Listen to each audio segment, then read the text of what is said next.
बिस्मिल्लाहिर्रहमानिर्रहीम। आप देख रहे हैं crime watch with Aamir Mirza.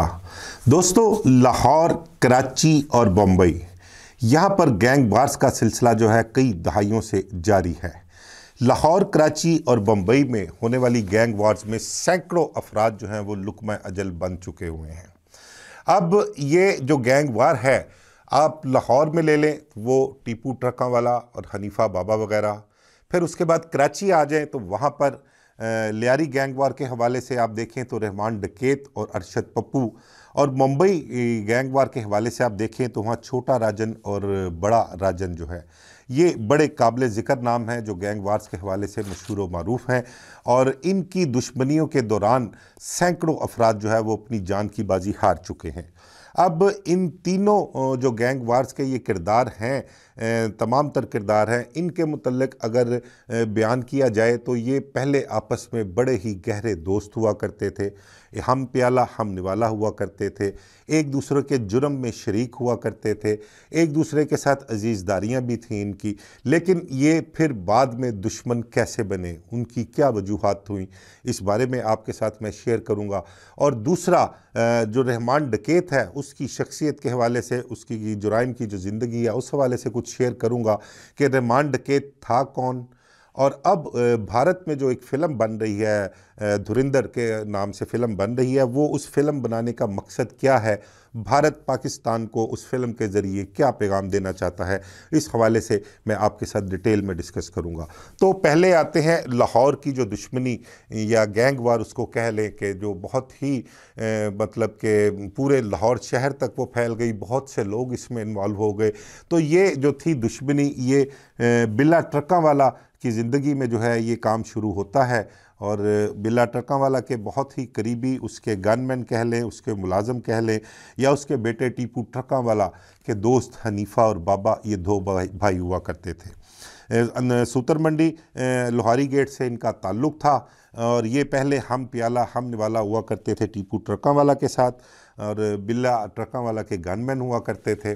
अब इनकी दुश्मनी जो है वो किस तरह से स्टार्ट होती है, लाहौर में जो गैंग वार का आगाज़ हुआ इनकी वजह से, उसका आगाज़ इस तरह से होता है कि एक अकबरी मंडी में कोई कत्ल होते हैं, अमीरुद्दीन तारा वाला और उसका एक कोई साथी या दो लोग उसके साथ कत्ल होते हैं। तो उस कत्ल में टीपू ट्रकों वाला और हनीफा जो है ये उस कत्ल में शामिल होते हैं। इनके ख़िलाफ़ FIR दर्ज होती है।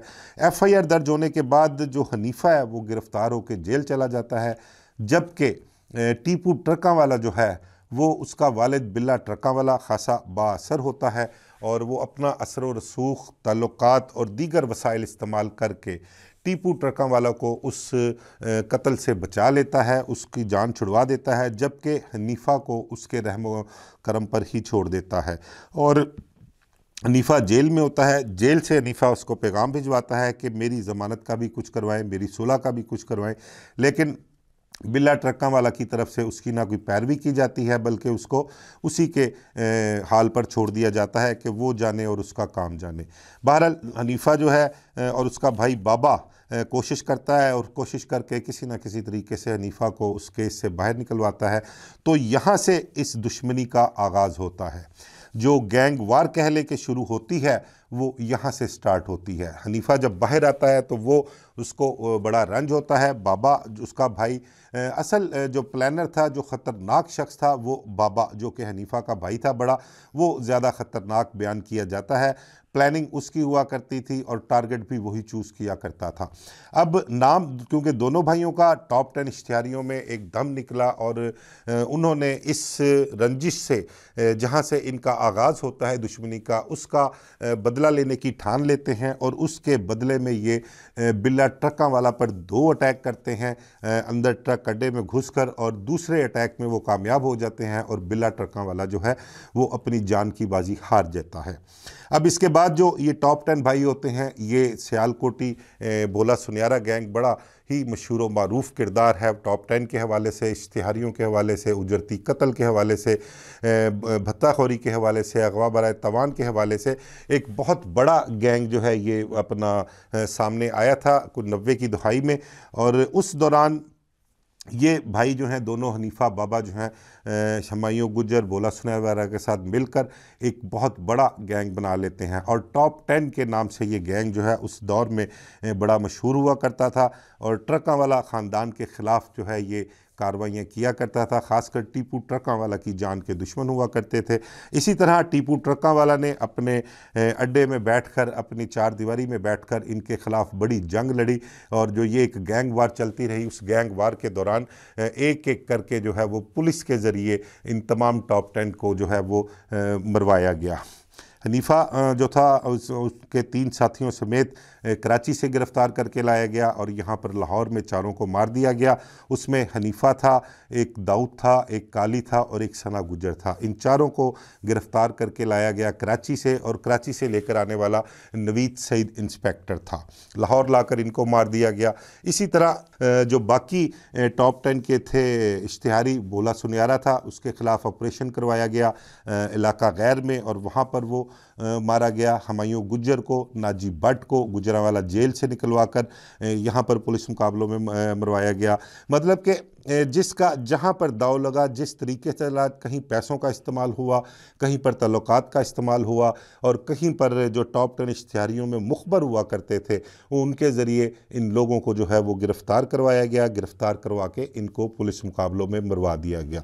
ये लाहौर में गैंग वार का सिलसिला जो था इस तरह से शुरू हुआ। अब ये देखें कि लाहौर में जो इस गैंग वार का आगाज़ होता है, इसमें ये पहले हम प्याला हम निवाला होते हैं, ठीक है। और जहाँ से इनका आगाज़ हुआ कि उसको, हनीफा को कत्लों में उन्होंने जेल में भिजवा दिया और उसको उसी के रहमो का हाल पर छोड़ दिया और उसकी कोई पैरवी नहीं की, उसकी कोई मदद नहीं की। वो ख़ुद ही अपनी मदद आपके तहत या अपने वसाइल इस्तेमाल करके वो जेल से बाहर आता है। अच्छा, जो कराची में गैंग वार का सिलसिला शुरू हुआ, लियारी गैंग वार का, वहाँ पर रहमान डकैत और अरशद पप्पू ये बड़े मशहूर व मारूफ किरदार हैं पाकिस्तान में इस गैंग वार के हवाले से कह लें, बल्कि इंटरनेशनल लेवल पे जो है इसका रहमान डकैत का जो है वो नाम हुआ है, अरशद पप्पू का जो है वो नाम हुआ है। अब रहमान डकैत था कौन? पहले तो रहमान डकैत के हवाले से बात करते हैं कि ये था कौन। रहमान डकैत जो था, इसका ताल्लुक़ एक ऐसे ख़ानदान से था जिनकी अपनी एक क्रिमिनल हिस्ट्री है। रहमान डकैत का जो वालिद था दादल ख़ान, दाद मोहम्मद उर्फ दादल ख़ान नाम था उसका, और वो मंशियात फ़रोशी, सट्टेबाजी और जुआ करवाने के हवाले से ये किरदार पहले ही बड़ा मशहूर व मारूफ था। और इनकी जो कह लें कि सियासी वाबस्तगी थी वो पीपल्स पार्टी के साथ बताई गई है। पीपल्स पार्टी के ये कारकुन हुआ करते थे, बड़े सरगर्म कारकुन हुआ करते थे। और फिर जनरल ज़िया-उल-हक के दौर में जब ऑपरेशन किया गया कराची में, तो इसके वालिद को जो है वो गिरफ़्तार करके जेल भिजवा दिया गया, दाद मोहम्मद उर्फ दादल ख़ान को। तो जेल में काफ़ी अरसा ये कैद रहा और वहीं पर बीमारी के बायस जो है इसका इंतकाल हो गया। अब इस दौरान जो रहमान डकैत था, ये इसकी उम्र कुछ 17-18 साल या 19 साल उम्र हो गई होगी और इसकी जुराइम की ज़िंदगी का आगाज़ हो चुका हुआ था। इसने एक आरफ बलोच नामी गैंग था जो उसने ज्वाइन किया और उस गैंग के ज़रिए ये अपनी कार्रवाइयाँ जारी किया करता था। अच्छा, उसी दौर में जो इसके बुज़ुर्ग थे ना रहमान डकैत के, दाद मोहम्मद इसके चचा वगैरह थे, जो उनके नाम अगर मैं आपको बताऊं, शेर मोहम्मद उर्फ शेरू, ताज मोहम्मद उर्फ ताजू और बेक मोहम्मद उर्फ बेकन, ये इसके चचा हुआ करते थे। और एक इसका चचा ताज उर्फ ताजू जो था वो कत्ल भी हो गया हुआ था और उसके मुलजम जो थे वो गिरफ़्तार होकर जेल चले गए। बाद में खैर उनकी सुलह शुलह भी हो गई, कोई कसास लिया या कुछ शराइत रखी, उस वजह से इनकी सुलह हो गई। अब इस दौरान इसका एक चचाजाद जो है रहमान डकैत का, वो भी कत्ल हो जाता है। तो उस ज़माने में एक किरदार था हाजी लालू का। हाजी लालू और इसके जो बुज़ुर्ग थे दाद मोहम्मद वगैरह, इसके चचा वगैरह, उनका आपस में बड़ा ही गहरा ताल्लुक़ हुआ करता था। एक दूसरे के बड़े वो यारे गार भी कह लें या जो भी मतलब कह लें कि उनका मतलब कि बहुत अच्छे मरासम उनके हुआ करते थे। अब हाजी लालू ने जब इसका रहमान डकैत का चचाजाद कत्ल होता है ना, तो उन्होंने वहाँ पर एक जरगा किया और एक जरगे के ज़रिए हाजी लालू के मुतल्लिक़ आपको बताऊँ कि उस ज़माने में ये एक बड़ी बाअसर शख्सियत होती थी, इसका ताल्लुक़ भी होता था। ये ट्रांसपोर्ट के हवाले से कह लें और दूसरे मामला जो थे वहाँ से मतलब कि इसको महीना भी आया करता था, या कह लें दूसरे लफ्ज़ों में कि ये भत्ता भी लिया करते थे। और सियासी तौर पर भी असर रसूख था, वैसे भी ये लियारी में या शहर में एक अच्छा मुकाम रखते थे बदमाशी के हवाले से। तो हाजी लालू ने फिर एक जरगा किया और उस जरगे में जो है इसने हाजी लालू ने ऐलान किया कि रहमान डकैत का जो चचाजाद कत्ल हुआ है उसका बदला लिया जाएगा। और फिर उसके बाद कहते हैं कि इससे बदला लिया भी गया। इन्होंने जिसने उसके चचाजाद को कत्ल किया था ना, उन्होंने उसका बदला लिया और उस शख्स को कत्ल भी किया था उन्होंने। फिर हाजी लालू ने क्या किया कि इस दौरान जब उसका वालिद फौत हो जाता है तो रहमान डकैत को वो देखता है कि ये एक जिदार बहादुर नौजवान है और इसकी जो क्रिमिनल एक्टिविटीज़ है वो भी किसी से ढकी छुपी नहीं है। बहुत से मामलात इसके सामने आए जिसमें इसने कुछ काम ऐसे किए थे जो हाजी लालू को भा गए थे। अब हाजी लालू ने क्या किया कि इसके सर पे हाथ रखता है, इसको अपनी छतर छाया तले ले आता है और उसके बाद होता यह है कि हाजी लालू ने ना इसकी रहमान डकैत की शादी जो है वो भी अपने बेटे की जो बीवी थी उसकी बहन के साथ करवा दी, यानी कि अपनी बहू की बहन के साथ रहमान डकैत की शादी करवा दी। हाजी लालू का बेटा और रहमान डकैत, हाजी लालू के बेटे का नाम अरफात बताया गया है। अरफात और रहमान ये आपस में हम जुल्फ भी थे। अब इनकी शादी भी हो गई, फिर उसके बाद इनकी रिश्तेदारी भी हो गई। रहमान डकैत हाजी लालू के कहने पर बड़े बड़े काम किए, उसने बड़े काम किया करता था। और फिर उसके बाद जो हाजी लालू का बेटा था ना वो था अपना अरशद पप्पू, एक वो था और दूसरा बेटा जो था उसका वो अरफात था। अब हाजी लालू ने जब रहमान डकैत का नाम निकलता है ना कराची में लियारी गैंगवार के हवाले से बड़े बड़े काम किए, उसने बड़े बड़े लोगों को मारा। और डकैती जो थी वो कहते हैं कि डकैत नाम इसका ऐसे ही पड़ गया था। रहमान जो था उसका नाम सरदार अब्दुल रहमान बलोच था, वो कोई प्रोफेशनली डकैत नहीं था, बल्कि एक बड़ा किरदार गुजरा है कि कराची में बाबू खान डकैत के हवाले से नाम था उसका, बहुत बड़ा डकैत था वो, और उसके ख़िलाफ़ रहमान डकैत खड़ा हुआ था। उससे जंग रहमान डकैत ने की थी और उसको कत्ल भी रहमान डकैत ने ही किया था। तो जब उसको बाबू खान डकैत को उसने कत्ल किया तो उसके बाद जो है इसका अपना कह लें कि नाम जो है लोगों ने इसका नाम रहमान डकैत जो है वो इसका नाम रख दिया और तब से चल सो चल और इसके नाम के साथ डकैत लगना शुरू हो गया। अब ये सिलसिला अरसा दराज तक चलता रहा। रहमान डकैत का एक धाक बैठ गई, एक उसका नाम बन गया और लोगों में बड़ा उसका खौफ था, उसकी कार्रवाइयों से जो थे बहुत ज़्यादा तंग थे।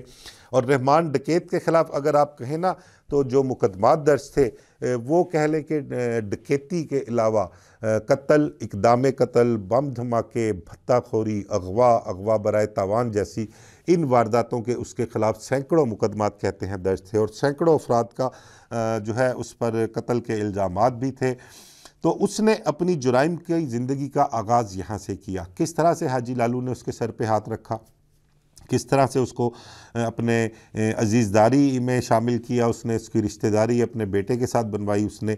फिर उसके बाद होता ये है कि एक टाइम ऐसा आता है कि हाजी लालू के ऊपर इंतज़ामिया और पुलिस की तरफ से बड़ा प्रेशर आता है, या कह लें कि उस दौर में जो नसीरुल्लाह बाबर वज़ीर दाखिला थे जिन्होंने कराची में ऑपरेशन शुरू किया था, ऑपरेशन जो था उसकी एक छाप थी उस दौर में भी कि ये शायद ऑपरेशन MQM के ख़िलाफ़ शुरू किया गया है। और उस छाप को मिटाने के लिए जो है फिर नसीरुल्लाह बाबर ने एक प्रेशर डाला हाजी लालू के ऊपर कि रहमान डकैत जिसका MQM से तो कोई ताल्लुक़ नहीं था उसको पेश किया जाए। रहमान डकैत को मांग लिया इंतज़ामिया ने हाजी लालू से। तो फिर उसके बाद होता ये है कि हाजी लालू कुर्बानी देता है अपने बेटे की भी और रहमान डकैत की भी। तो अरशद पप्पू और रहमान डकैत को एक कब्रिस्तान के करीब से गिरफ़्तार किया जाता है। इसकी इतला जो है वो पहले इंतज़ामिया को दी जाती है इन दोनों की, ये दोनों वहाँ पर गिरफ़्तार हो जाते हैं।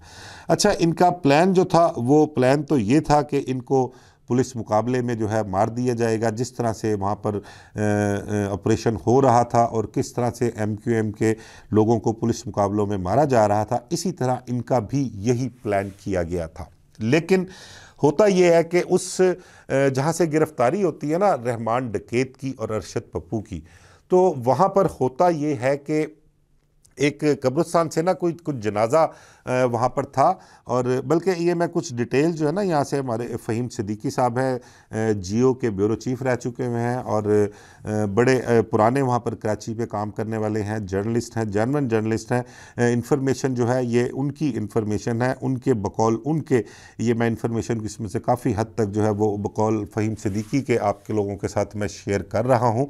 तो वो ये बताते हैं कि वहाँ पर जो कब्रिस्तान था ना, वहाँ से एक कोई जनाजा की तदफीन वहाँ पर हुई थी। वहाँ से जो लोग निकले उनके सामने ये पुलिस कार्रवाई हुई थी जिन्होंने रहमान डकैत को और अरशद पप्पू को गिरफ़्तार किया था। तो वहाँ पर जनाजे के शुरकान को जानते थे रहमान डकैत को, तो उन्होंने फिर ये इतला रहमान डकैत के अहले खाना को दी, जिन्होंने फिर अपने ताल्लुकात इस्तेमाल किए, अपना असर इस्तेमाल किया और इनको पुलिस मुकाबले से बचा लिया और इनको जेल भिजवा दिया गया। अब इनके जेल भिजवाने के बाद होता क्या है, अब ये सारी स्टोरी आपके साथ शेयर करने का मकसद ये है कि लाहौर गैंगवार और कराची गैंगवार जो शुरू हुई अरशद पप्पू और रहमान डकैत के दरमियान, उनमें मुमासलत क्या है। अब इनमें मुमासलत एक ये है कि जिस तरह से बिल्ला ट्रक्का वाला ने हनीफा को उसी के हाल पर छोड़ दिया था, इसी तरह जब ये दोनों गिरफ्तार होते हैं तो हाजी लालू अरशद पप्पू की ज़मानत करवा लेता है, उसको बाहर ले आता है और रहमान डकैत को जेल में ही रहने देता है। जेल से जब रहमान डकैत पैगाम भिजवाता है हाजी लालू को कि जी मेरी भी ज़मानत करवाएं और अगर पैसों का मसला है तो मेरे पैसे। अच्छा, रहमान डकैत क्या करता था कि रहमान डकैत जो काम करता था ना हाजी लालू के लिए, वो चाहे अगवा बराए तावान की वारदातें हों, भत्ताखोरी की वारदातें हों, उसमें रहमान डकैत का एक हिस्सा हुआ करता था और वो जो हिस्सा था वो हाजी लालू के पास ही जमा रहता था। तो रहमान डकैत का उस दौर में कहते हैं कि 1 करोड़ रुपए से ज़ायद की रकम जो थी हाजी लालू के पास पड़ी हुई थी। तो रहमान डकैत ने जेल से पैगाम भिजवाया कि पैसों का मसला है, किसी को पैसे देने हैं तो मेरे पैसे जो आपके पास पड़े हुए हैं वो पैसे इस्तेमाल कर लें और मुझे ज़मानत पर बाहर निकलवाएं। जब ये बार बार पैगाम आता है जेल से तो हाजी लालू जो है वो उसको पैगाम देता है कि वो किन पैसों की बात कर रहा है, मेरे पास तुम्हारे कोई पैसे नहीं है, और उसने ज़मानत करवाने से भी इनकार कर दिया। तो यहाँ से फिर आगाज़ होता है रहमान डकैत और हाजी लालू के बेटे अरशद पप्पू के दरमियान गैंगवार का सिलसिला यहाँ से शुरू हो जाता है। अब उसके बाद होता यह है कि अरशद पप्पू जो है उसका एक सांडू होता है इनायत, यानी कि हमजुल्फ जो था उसका वो इनायत था। अब जो रहमान डकैत है उसको वहाँ से जेल से जब सिटी कोर्ट में पेश किया जाता था अदालत में, तो लियारी जो है वो सिटी कोर्ट के करीब तरीन है, तो वहाँ से रहमान डकैत जो है अक्सर तारीख पर जो है ना जाता था, तो वहाँ से अपने घर भी चला जाता था। वो जो अपना अपना जेल के जो अहलकार थे जो उसको लेकर आया करते थे तारीख पर, वो उसको उसके घर ले जाया करते थे, वहाँ कुछ घंटे घर पे गुजारता अपने अहले खाना के साथ और फिर वहाँ से उसको दोबारा जेल ले जाया करते थे। अच्छा, अब होता ये है कि एक दफ़ा जब वो घर जाता है मिलने के लिए, तो उसके बाद फिर वो जेल वालों के साथ जाने से इनकार कर देता है। जो वाक़यात बताए गए हैं उनके मुताबिक उन जेल वालों को पैसे दिए जाते हैं और उन्हें कहा जाता है कि रहमान डकैत जो है आज अब वो जेल वापस नहीं जाएगा, वो यहाँ से भाग गया है, वो बलूचिस्तान चला गया है, तो तुम लोग वापस चले जाओ। फिर उसके बाद एक शोर सा मचता है वहाँ पे कि सिटी कोर्ट में जो था उसको रहमान डकैत को पेश किया गया, तो उसके साथी जो थे वो उसको छुड़वा कर ले गए। तो इसके बाद जब उसको रहमान डकैत वहाँ से जेल वापस नहीं जाता और वहाँ से भाग जाता है, उसके बाद हाजी लालू के साथ और अरशद पप्पू वगैरह के साथ जो है इनकी सही दुश्मनी का आगाज़ होता है। अब मैंने अभी पहले आपके साथ जिक्र किया अरशद पप्पू का एक हमजुल्फ था इनायत। रहमान डकैत ने पहला क्या किया कि वो जो इनायत था उसको पहले वो मर्डर करता है, फिर उसके बाद इस मर्डर की वजह से जो है वो एक बड़ी कशीदगी पाई जाती है। अरशद पप्पू और उसके गैंग के जो दूसरे लोग हैं वो रहमान डकैत को ढूंढते हैं, बड़ा तलाश करते हैं, लेकिन ये उनके काबू नहीं आता। फिर उसके बाद जो दूसरा काम करता है रहमान डकैत, हाजी इनायत, इसके इनायत के कत्ल के बाद ना बहुत एक खौफ भी था वहाँ पर लियारी में इनके ख़िलाफ़, और ज़ाहिरी बात है रहमान का सारी ज़िंदगी वहाँ पर गुजरी थी लियारी में, तो उसके हामी लोग भी थे, उसके गैंग के लोग भी थे। तो इनको यही डर खौफ होता था कि कहीं वो अपने गैंग के लोगों के ज़रिए दोबारा कोई हमला ना करवाए, कोई हमारा जानी नुकसान ना हो। ये अरशद पप्पू का जो गैंग था उनको भी डर खौफ था इस चीज़ का। फिर उसके बाद एक जो इनका मेन सोर्स ऑफ इनकम था, जो भत्ता जहाँ से लेते थे, ये वहाँ पर एक ट्रांसपोर्ट कंपनी है, ट्रांसपोर्ट का बसों का अड्डा, जहाँ से अपना बलूचिस्तान के लिए बसें जाया करती थी। वहाँ से एक इनका जो अपना कह लें कि उस ट्रांसपोर्ट का जो सदर था हुआ करता था ना, वो अरशद पप्पू वगैरह ने अपना वहाँ पर बिठाया हुआ था। फिर उसके बाद होता यह है कि रहमान डकैत इनायत को कत्ल करने के बाद दूसरा काम जो करता है वो ये करता है कि वहाँ पर जो वो ट्रांसपोर्ट एसोसिएशन का सदर है ना, वो अपना सदर वहाँ पर लाकर बिठा देता है। और वो कौन होता है? उसका नाम होता है फैज़ मोहम्मद उर्फ फैज़ू मामू। फैज़ू मामू उसका नाम बताया गया है। उसको वहाँ पर ला के बिठा देते हैं और फैज़ू मामू जो है वहाँ पर जो कलेक्शन होती है भत्ते की रकम की, अब वो रकम अरशद पप्पू, हाजी लालू वगैरह की बजाय वो जाना शुरू हो जाती है रहमान डकैत को। जब ये काम होता है तो उसके बाद अरशद पप्पू वगैरह, जाहिर बात है, उनको कलेजे को हाथ डाला रहमान डकैत ने, उनकी रोज़ी रोटी को हाथ डाला रहमान डकैत ने, इनायत को कत्ल कर दिया। अब ये उनको था कि हमारे हाथों का लगाया हुआ पौधा जो है अब वो हमारे ही गले को आने लगा है। तो उन्होंने क्या किया कि इसको फैज़ मोहम्मद उर्फ फैजू मामा जो था, इसको अगवा करते हैं, अगवा करके इसको टॉर्चर करते हैं, नामालूम मुकाम पर रखते हैं। अच्छा, मीनवाइल जब ये अगवा होता है तो उसके नेक्स्ट डे पुलिस की तरफ से अरशद पप्पू वगैरह की हाँ एक रेड होती है और उस रेड में अरशद पप्पू का भांजा और एक साथी गिरफ्तार हो जाता है। अब उनको ये होता है कि ये रेड जो है ये रहमान डकैत ने करवाई है, क्योंकि एक दुश्मनी का सिलसिला तो उनकी चल पड़ता है। अब उस रंज में, उस गुस्से में ये और बौखला जाते हैं या पागल हो जाते हैं। तो उस गुस्से का वो गुस्सा निकालते कहाँ पर हैं कि फैज़ उर्फ फैजू मामा को इंतहाई बेदर्दी से तशद्दुद का निशाना बनाया जाता है। उसके बाद इसको कत्ल करके उसकी लाश को फेंकवा देते हैं। अब ये फैज़ उर्फ फैजू है कौन?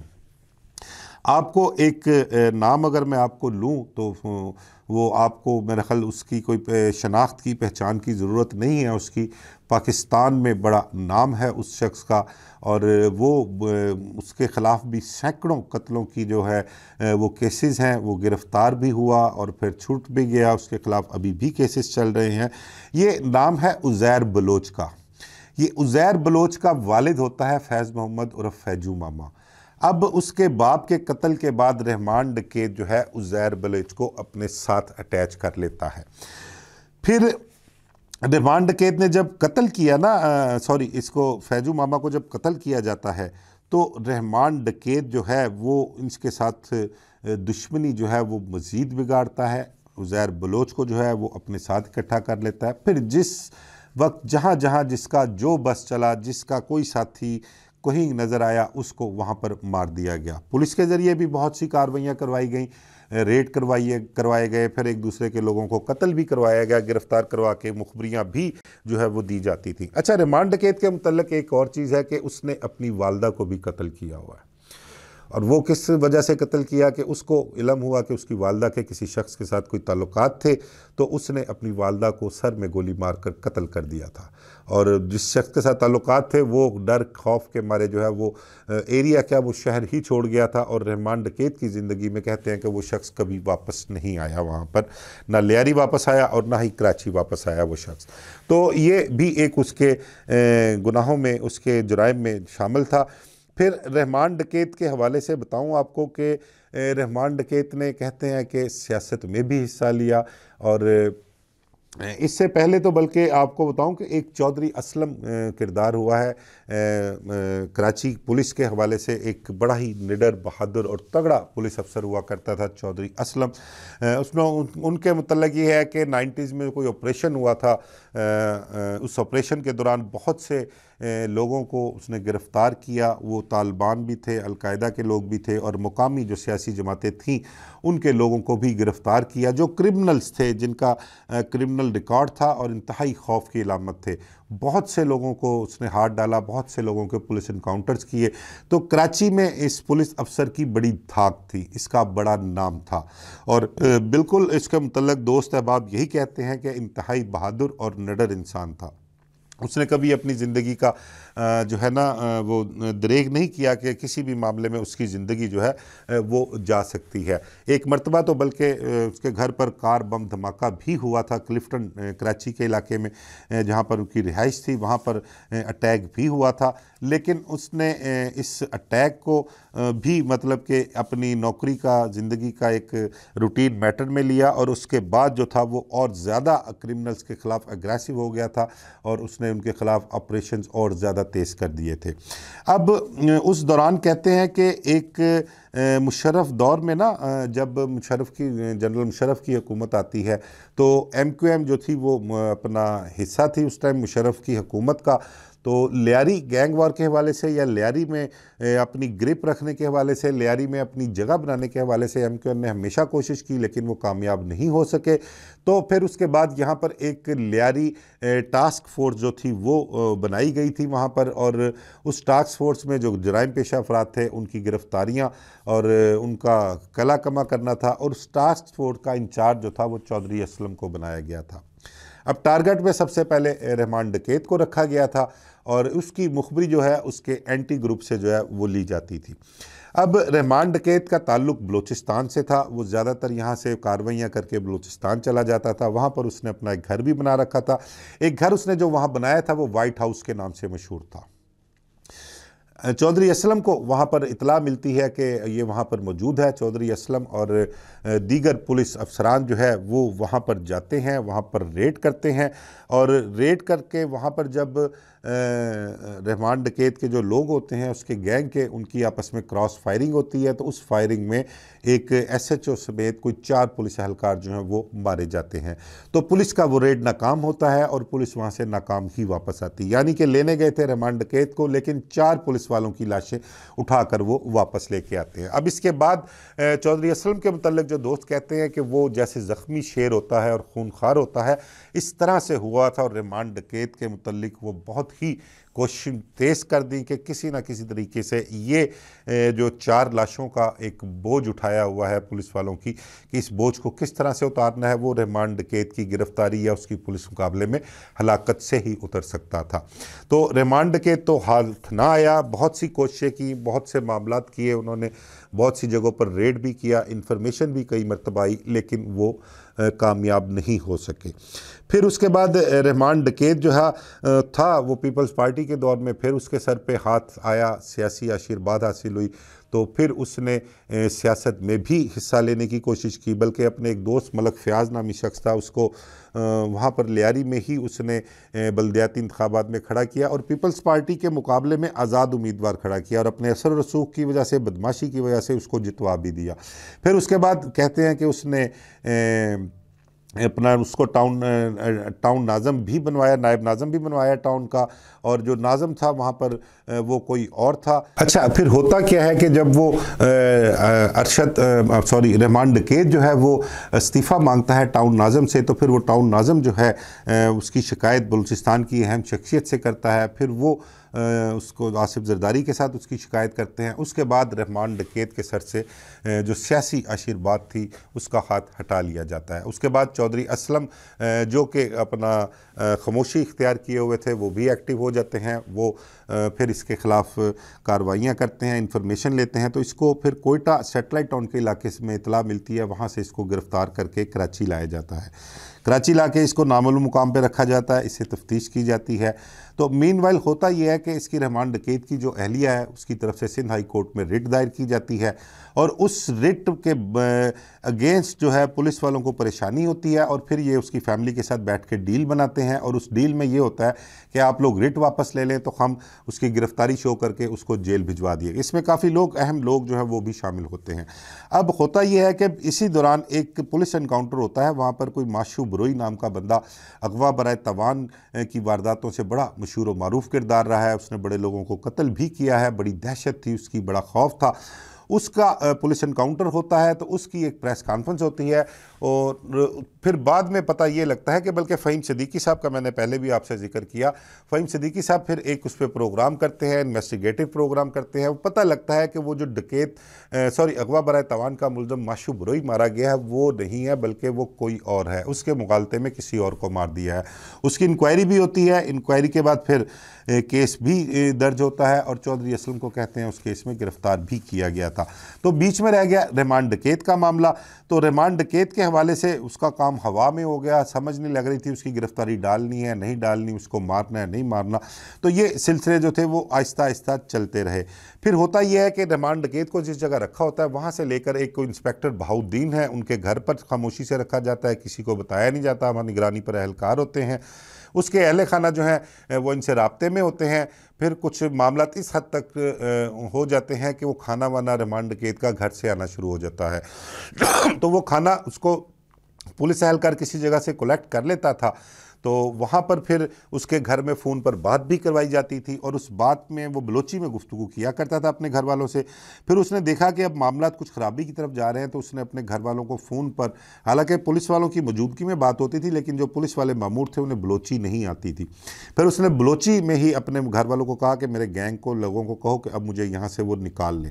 फिर वो प्लान तरतीब करते हैं, जो लोग एहलकार खाना लेने आया करता था उसका ताक़ुब किया जाता है, ताक़ुब करके पता लगाया जाता है कि इसको कहाँ रखा गया है। फिर वहाँ से उसके गैंग के लोग जाते हैं और वहाँ से उसको फ़रार करवा के ले जाते हैं। फिर उसके बाद रहमान डकैत जो है उसके मुतल्लिक बहुत से मामलात जो हैं वो सामने आए। उसने अरशद पप्पू वगैरह के लोगों को भी बहुत लोगों को कत्ल किया, इसके भी लोग जहाँ पर उनको मिलते थे उन्हें भी कत्ल किया जाता था। उज़ैर बलोच जो था वो इसका अपना राइट हैंड था रहमान डकैत का, उसकी तरफ से भी बड़ी बड़ी कार्रवाइयाँ की जाने लगी।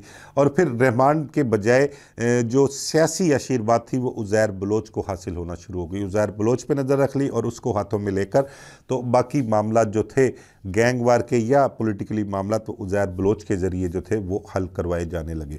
जब फाइनल फैसला किया गया कि रहमान डकैत को अब जो है वो उसका नक्शा खींच लिया गया, तो फिर ये होता है कि एक इतला मिलती है और उस इतला में ये जब रहमान डकैत आ रहा होता है बलूचिस्तान से वापस, तो रस्ते में जो है चौधरी असलम जो हैं उनको इतला मिलती है। वो और जो पुलिस वाले जो उनके साथ थे वो उन्होंने एक आर्मी यूनिफॉर्म बना के एक नाका लगाया कि जैसे फ़ौजियों की पिकेट है, वहाँ पर जब रोकते हैं चेक करते हैं तो वो इंस्पेक्टर बहाउद्दीन जिसके घर से वहाँ अपना इंस्पेक्टर बहादुर ख़ान या इंस्पेक्टर बहाउद्दीन थे, बहरहाल उन्होंने वर्दी पहनी हुई थी फ़ौजियों की, और जब वो रोकते हैं तो एकदम पीछे से चौधरी असलम नमूदार होते हैं और अरशद पप्पू रहमान डकैत को साथियों समेत वहाँ से गिरफ़्तार कर लिया जाता है। फिर उसके बाद पता लगता है कि मलीर लिंक रोड पर एक मुकाबला, एक गाड़ी में 4 लोग होते हैं, उनको रुकने का इशारा करते हैं, वो रुकते नहीं हैं, पुलिस पार्टी पर फायरिंग कर देते हैं।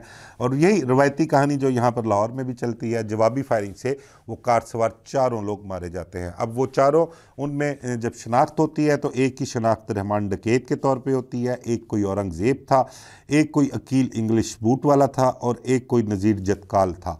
ये 4 लोग जो हैं पुलिस मुकाबले में मारे जाते हैं। और रहमान डकैत के मारे जाने के बाद लियारी में कहते हैं फसादात, हंगामे जो थे वो बर्पा हो गए थे और उन हंगामों में कुछ 6-7 लोग जो हैं वो जान की बाजी भी हार गए थे। अब इसके बाद जो अरशद पप्पू था उसके हवाले से आपको मैं मुख्तसर सा और शेयर कर दूं कि अरशद पप्पू को किसी जगह से गिरफ़्तार किया गया, उज़ैर बलोच ने कमांड संभाल ली थी। उज़ैर बलोच बहुत बाअसर हो चुका था। पुलिस अफसरान के ज़रिए अरशद पप्पू को जो है वो गिरफ़्तार करके उज़ैर बलोच के हवाले किया गया और उज़ैर बलोच ने अपने बाप का बदला लेने के लिए, रहमान डकैत का बदला लेने के लिए इसको टॉर्चर का निशाना बनाया, तशद्दुद किया। फिर उसके बाद इसका गर्दन उतार कर, सर उतार कर इसका गर्दन काट कर तो इसकी सर से जो है वहाँ पर ग्राउंड में फ़ुटबॉल भी खेली गई और उसका फिर नोटिस भी लिया गया अदालती सतह पर, वो केस भी चला। बल्कि अभी भी कहते हैं कि उज़ैर बलोच के ख़िलाफ़ ये केस अभी तक स्टिल चल रहा है।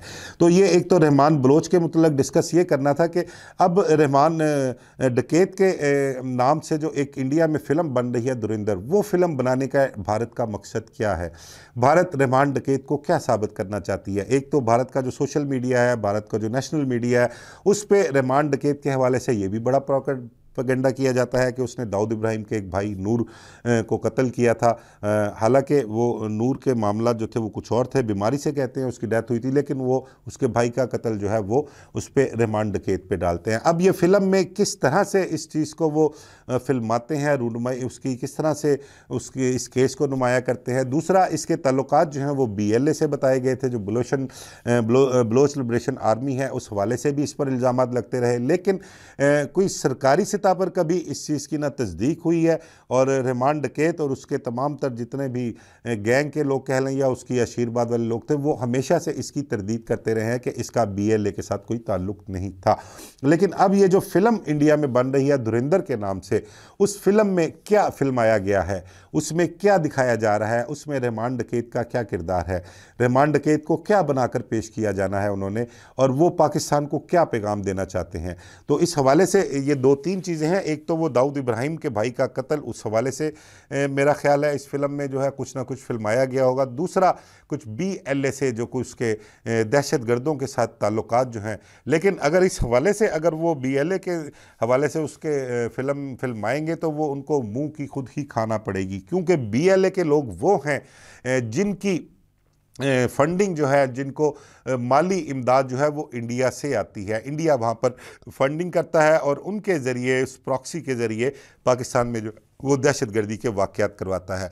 तो अब उसका मकसद समझ से बाहर है कि वो क्या पैगाम देना चाह रहा है। या तो पीछे क्योंकि इस पे रहमान डकैत पे जो आशीर्वाद, जो इसका सियासी वाबस्तगी थी, वो पीपल्स पार्टी से रही है, और पीपल्स पार्टी के चेयरमैन जो हैं वो इंडिया के ख़िलाफ़ बहुत उन्होंने कह लें कि एक मुंह से आग निकालते रहे हैं। और बाकी के लोग भी, वो नरेंद्र मोदी के हवाले से, भारत के हवाले से जो हालिया जंग पेश आई थी उस हवाले से जो है बड़ी उनका स्टांस जो है वो बहुत एग्रेसिवली गुफ्तगू करते हैं। अब उन्होंने पता नहीं इसके हवाले से पैगाम क्या किसी पीपल्स पार्टी को पैगाम देना है या पाकिस्तान को वो कोई पैगाम देना चाहते हैं, लेकिन वो जो भी करेंगे उनको खैर मुंह की ही खानी पड़ेगी।